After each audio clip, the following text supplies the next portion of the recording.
అందరికీ నమస్కారం। ఈ రోజు జనసేన పార్టీ 13వ ఆవిర్భావ దినోత్సవం పాత్రికేయులకు ఇక్కడ విచ్చేసిన జనసేన కార్యకర్తలకు నాయకులకు వీర మహిళలందరికీ శుభాకాంక్షలు తెలియజేస్తూ ఈ రోజు ఒక గొప్ప పండగ దినం, మన పార్టీ పుట్టిన రోజు।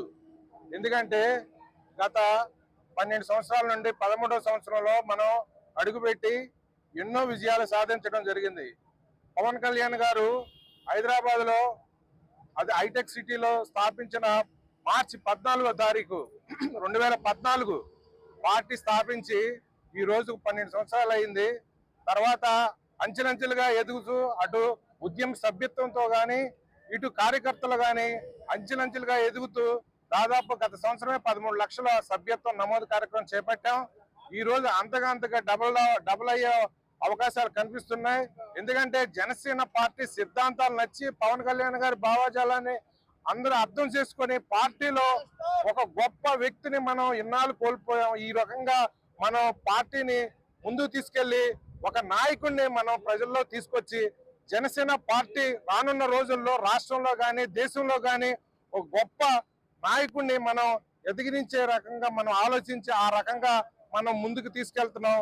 ఎందుకంటే జనసేన పార్టీ ఇవాళ 2024లో 100% స్ట్రైక్ రేటు మరి గెలవడం జరిగింది। 21 సీట్లు ఇండియాలోనే గుర్తింపబడిన పార్టీ జనసేన పార్టీ। మరి అటువంటి పార్టీని స్థాపించిన మన పవన్ కళ్యాణ్ గారు ఆయన ఒక రాష్ట్ర ముఖ్యమంత్రి హోదాను కూడా వదులుకొని ఇవాళ డిప్యూటీ సీఎం గా మరి ఆయన పదవి నిర్వర్తించి రాష్ట్రాన్ని అభివృద్ధి పదంలో సంక్షేమ పథకాలు కానీ ఇతరత్ర కానీ అదే రకంగా ఆయన చేపట్టిన శాఖలన్నీ ఒక గుర్తింపు పొందే విధంగా దేశంలో కానీ రాష్ట్రంలో కానీ ఆయన నిర్వర్తించడం జరుగుతుంది।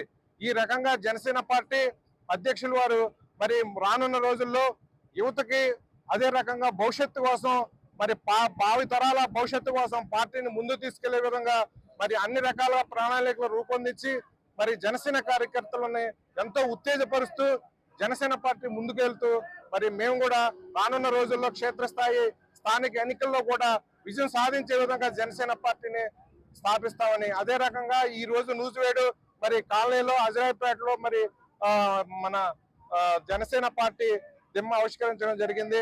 చాలా సంతోషం। ఈ రోజు ఇక్కడ కూడా మనకి ఎటువంటి ఇబ్బంది లేకోకుండా కార్యక్రమాన్ని నిర్వర్తించినందుకు ఇక్కడున్న కార్యకర్తలకు కానీ ప్రజలకు కానీ పేరు పేరున నమస్కారాలు తెలియజేస్తూ అదే రకంగా పార్టీ మరింత ముందుకెళ్లి పవన్ కళ్యాణ్ గారు దేశంలోనే ఒక గొప్ప వ్యక్తిలాగా వెలుగొందుతారని ఆశిస్తూ సెలవు తీసుకున్నా। జై జనసేన।